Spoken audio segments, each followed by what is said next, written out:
سید آدم علیہ السلام کو زمین میں جو اتارا گیا وہ سری لنکا کی کسی پہاڑی پر اتارا گیا، واللہ عالم۔ لیکن یہ جو روایات ہیں، میں نے آپ سے کہا تھا ابھی تھوڑی دیر پہلے کہ ہم روایات ایسی لیں گے جن کا تعلق ایمانیات سے نہ ہو۔ تو آپ کے سامنے ایک تصویر میں آپ کو دکھا رہا ہوں۔ یہ تصویر جو ہے سری لنکا کی ایک پہاڑی کی تصویر ہے، اور اس کو جو ہے ایڈمز پیک کہا جاتا ہے، یعنی آدم کی چوٹی، آدم کی پہاڑی۔ یہ آپ دوسری تصویر میں اس کو ذرا اور کلوز ویو اس کا دیکھ رہے ہیں، اور اس کو وہاں کی مقامی لینگویج میں سری پاڈا کہتے ہیں۔ سری پاڈا کا مطلب مقدس پاؤں کے نشان کی جگہ۔ تو آپ اس کو دیکھیں، اور یہ یہاں پر جو مختلف قسم کے ٹورسٹس ہیں، وزٹرز ہیں، وہ آتے ہیں یہاں وزٹ کرتے ہیں، اور یہ تمام مذاہب کے لوگ اسے وزٹ کرتے ہیں، چاہے وہ مسلمان ہوں، کرسچنز ہوں، جیوز ہوں، ہندو ہوں یا بدھسٹ ہوں۔ یہاں پر جو ٹورسٹ جاتے ہیں، یہ بہت اونچی چونکہ پہاڑی ہے، تقریباً کوئی 5000 اسٹیپس ہیں اس کے۔ آپ کو اب یہ جو تیسری ہم تصویر دکھا رہے ہیں، اس میں آپ دیکھ سکتے ہیں کہ یہ وزٹر جو ہے وہ اس پہاڑی پر چڑھ رہے ہیں، اور آپ یہ بھی دیکھیے، یہ چوتھی ایک تصویر دیکھیے، اس میں آپ کو اور ایک ویو نظر آ رہا ہے جس میں کہ یہ وزٹر اس پہاڑی پر جا رہے ہیں۔ یہ بڑی مقدس پہاڑی سمجھی جاتی ہے، ایڈمز پیک۔ اور یہاں پر آپ کو ایک اور چیز بتائیں کہ جب ہم اس پہاڑی پر چڑھتے ہیں، اور جہاں پر یہ عمارت بنی ہوئی ہے، یہ ایک طرح کا معبد ہے، معبد عبادت گاہ کی، عبادت کرنے کی جگہ کو کہتے ہیں۔ تو وہاں پر جو بھی مذہب کے لوگ آتے ہیں، وہ اپنے اپنے مذہب کے لحاظ سے وہاں پر عبادت بھی انجام دیتے ہیں۔ آپ کے سامنے ابھی ایک تصویر نظر آ رہی ہے۔ یہ تصویر جو ہے، یہ اس کے بارے میں کہا جاتا ہے کہ یہ سیدنا آدم علیہ السلام کے پاؤں کے نشان ہیں۔ واللہ عالم کہ یہ بالکل ٹھیک ہے یا نہیں، مگر یہ وہاں پر اسی وجہ سے یہ چوٹی سری پاڈا کی چوٹی کہلاتی ہے، یعنی پاؤں کے نشان والی چوٹی۔ اب سوال یہ پیدا ہوتا ہے کہ یہاں پر جب حضرت آدم علیہ السلام کو اتارا گیا، اسی طرح حضرت حوا کو بھی اتارا گیا۔ حضرت حوا کے بارے میں یہ آتا ہے کہ انہیں جدہ کے مقام میں کسی جگہ پر اتارا گیا، لیکن دنیا میں حضرت حوا اور حضرت آدم کی ملاقات کہاں پر ہوئی، اس کے بارے میں کچھ روایات ہمیں ملتی ہیں کہ عرفات کے میدان میں جبل رحمت ہے، وہاں پر ان دونوں کی ملاقات ہوئی۔ یہ تصویر آپ جو دیکھ رہے ہیں، یہ عرفات کے میدان کی جبل رحمت کی تصویر ہے، اور جو لوگ وہاں پر عمرے کے لیے یا حج کے لیے جاتے ہیں، وہ اس پہاڑی سے بخوبی واقف ہیں۔ حضرت آدم علیہ السلام کو جب اللہ تعالیٰ نے یہاں پر زمین پر بھیجا، تو جو سب سے پہلا اللہ تعالیٰ نے انہیں حکم دیا وہ یہ کہ بیت اللہ کی تعمیر کریں۔ اور یہ بھی میں آپ کو بتاتا چلوں کہ قرآن مجید ہمیں کہتا ہے کہ اس روئے زمین پر جو سب سے پہلا گھر بنایا گیا، وہ اللہ تعالیٰ کا گھر یعنی بیت اللہ کی تعمیر کی گئی، سب سے پہلی تعمیر۔ اور یہ سب سے پہلی تعمیر سیدنا آدم علیہ السلام نے کی۔ ناظرین، ایک بات بڑی انٹرسٹنگ آپ کو بتاتے چلیں کہ آپ میں سے جو لوگ بھی جانتے ہیں، آپ لوگوں نے دیکھا ہے، تصویروں میں دیکھا ہے، یا جو لوگ وہاں وزٹ کرنے گئے ہیں، کہ بیت اللہ کی جو عمارت ہے وہ چوکور ہے، جسے انگلش میں ہم اسکوائر یا اسکوائرش عمارت ہے وہ۔ لیکن جب سیدنا آدم علیہ السلام نے یہ عمارت بنائی تھی تو یہ چوکور نہیں تھی، یہ مستطیل نما تھی، یعنی اسکوائر نہیں تھی بلکہ ریکٹینگل تھی۔ اس کی 2 دیواریں بڑی تھیں اور 2 دیواریں چھوٹی تھیں۔ یہ ریکٹینگل سے یہ اسکوائر کیسے ہو گئی، اس پر میں آگے چل کر بات کروں گا، لیکن یہاں پر بس اتنا یاد رکھیے گا کہ یہ ریکٹینگل کی شیپ میں حضرت آدم علیہ السلام نے تیار کی تھی۔ اور حضرت جبرائیل علیہ السلام نے جنت سے لا کر ایک پتھر دیا تھا، اور وہ پتھر اس عمارت کے ایک کونے میں نصب کیا گیا تھا، اور اسی پتھر کو آج ہم حجر اسود کہتے ہیں۔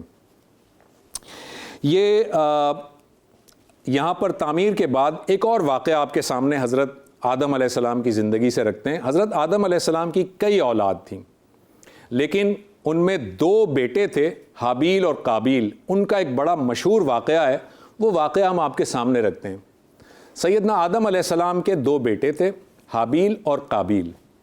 ان دونوں بیٹوں میں کسی بات پر کوئی تنازع ہو گیا، اور اس کا کوئی حل نہیں نکل پا رہا تھا، تو سیدنا آدم علیہ السلام نے ان دونوں بیٹوں کو بلایا اور یہ فرمایا کہ تم ایسا کرو، اپنی اپنی قربانی اللہ کے حضور پیش کرو، اور اللہ تعالیٰ جس کی قربانی کو پسند کرے گا وہ حق پر ہوگا۔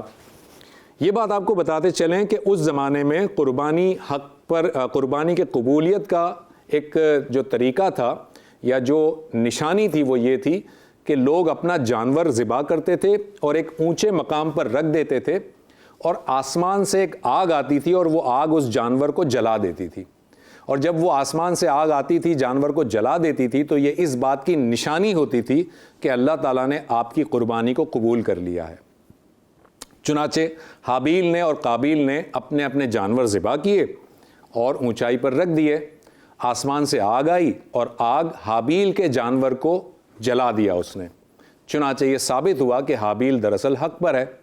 اس بات کو دیکھ کر قابیل کو مزید غصہ آیا اور قابیل نے اپنے بھائی حابیل کا قتل کر دیا۔ یہ دنیا کا انسانوں میں سب سے پہلا قتل تھا، یعنی سب سے پہلا کسی انسان نے کسی انسان کو قتل کیا تھا، وہ یہ قتل تھا۔ حابیل کو بڑے ظالمانہ انداز میں بغیر کسی وجہ کے قتل کیا گیا، اور جب قتل کر دیا گیا تو قابیل کو یہ احساس ہوا کہ اب میں اپنے بھائی کی اس جسم کا، اس لاش کا کیا کروں؟ تو اللہ تعالیٰ نے ایک کوا بھیجا جو آ کر جس نے زمین کھرچنا شروع کی، اور ان کو یہ احساس ہوا کہ مجھے زمین کو کھود کر اس میں اپنے بھائی کو دفن کر دینا چاہیے، چنانچہ ان کو دفن کر دیا قابیل نے۔ حابیل جو ہیں وہ چونکہ معصوم تھے، یعنی ان کا کوئی قصور نہیں تھا، تو حابیل کی ایک قبر میں آپ کو دکھاتا ہوں۔ دیکھیں یہ آپ کو جو تصویر نظر آ رہی ہے وہ شام کا، سیریا کا علاقہ ہے، اور یہ ایک مسجد ہے، اور اس مسجد کو مسجد حابیل کہتے ہیں۔ اور آپ اس کی دوسری پکچر دیکھیں، ذرا کلوز ویو میں دیکھتے ہیں تو آپ کو یہ مسجد کے دروازے پر نظر آ رہا ہے کہ یہاں پر حابیل علیہ السلام لکھا ہوا ہے۔ یہ حابیل علیہ السلام اس لیے لکھا ہوا ہے کہ بائبل کے مطابق حابیل بھی ایک پیغمبر تھے، بہرحال قرآن مجید نے ان 26 پیغمبروں میں حابیل کو شامل نہیں کیا۔ اس مسجد کے اندر مزید ہم جاتے ہیں تو آپ کو یہ پکچر جو نظر آ رہی ہے یہ حابیل کا مقبرہ ہے، اور یہ سیریا میں یعنی شام میں موجود ہے۔ اب آتے ہیں ذرا اس بات پر کہ سیدنا آدم علیہ السلام کا مقبرہ دنیا میں کہاں پر ہے۔ ظاہر ہے اس کے بارے میں کوئی مستند روایات تو نہیں ہیں، لیکن ہمیں 4 مختلف روایات ملتی ہیں جن میں یہ بتایا جاتا ہے کہ سیدنا آدم علیہ السلام کا مقبرہ یہاں پر موجود ہے۔ وہ چاروں مقامات کیا ہیں وہ میں آپ کے سامنے ایک ایک کر کے رکھ دیتا ہوں۔ سب سے پہلے حضرت آدم علیہ السلام سے متعلق جو بات کہی جاتی ہے وہ جبل ابی قبیس ہے۔ یہ جو تصویر آپ دیکھ رہے ہیں، اس تصویر میں آپ دیکھیں کہ آپ کو دائیں طرف آپ کو جو ہے وہ کلاک ٹاور نظر آ رہا ہے، موجودہ جو کلاک ٹاور ہے مکہ میں، اور بائیں طرف آپ کو ایک بڑی سی عمارت نظر آ رہی ہے اور اس کے ساتھ ایک بڑی سی دیوار نظر آ رہی ہے۔ یہ کسی زمانے میں یہاں ایک پہاڑ ہوا کرتا تھا جسے جبل ابی قبیس کہتے ہیں۔ اب وہ پہاڑ نہیں ہے، لیکن اس جبل ابی قبیس کی تاریخ یہ ہے کہ روایات میں آتا ہے کہ اللہ تعالیٰ نے جتنے بھی دنیا میں پہاڑ پیدا کیے تھے ان میں سب سے پہلا پہاڑ جو تھا وہ یہ جبل ابی قبیس تھا۔ Point number 1۔ پوائنٹ نمبر 2 یہ کہ سیدنا نوح علیہ السلام والا جب طوفان آیا تھا، جس کا ہم آگے چل کر ذکر کریں گے، تو اس میں جو حجر اسود ہے وہ دراصل اس جبل ابی قبیس کے اوپر محفوظ طریقے سے رکھا گیا تھا۔